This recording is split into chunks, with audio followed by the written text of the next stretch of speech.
On peut se demander comment Dieu, qui est parfait et infini, peut ressentir un amour miséricordieux pour une simple créature, de surcroît pécheresse. Dans le livre de l'Exode 33, 18-23, Moïse ose demander à Dieu: fais-moi contempler ta gloire. Dieu lui répond d'abord que c'est impossible, sans mourir avant d'ouvrir une perspective. Voici une place près de moi. Tu te tiendras sur le rocher.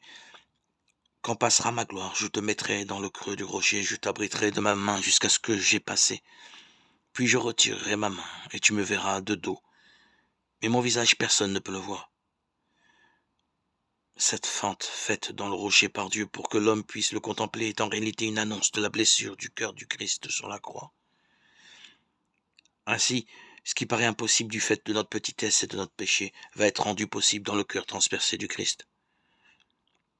Mais tous les hommes n'acceptent pas de se tenir dans le creux du rocher, comme Dieu le demande à Moïse. De ce fait, ils sortent de la relation de miséricorde avec Dieu, ils ne peuvent plus le voir que comme une colère, un potentat écrasant. Comme l'écrit saint Paul, nous qui étions de par nous-mêmes voués à la colère comme tous les autres. Mais Dieu est riche en miséricorde. À cause du grand amour dont il nous a aimés, nous qui étions des morts par suite de nos fautes, il nous a donné la vie avec le Christ. C'est bien par grâce que vous êtes sauvés.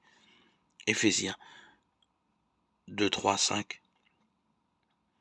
Lorsque l'homme se situe hors du creux du rocher, le cœur transpercé de Jésus, il ne voit plus Dieu tel qu'il est.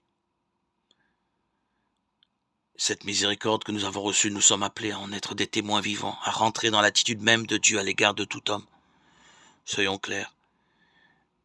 Être miséricordieux, ce n'est pas aimer la misère d'autrui en tant que tel, mais plutôt aimer l'autre qui est précieux et blessé, et l'aimer sans condition, car Dieu, lui, nous a aimés le premier, gratuitement.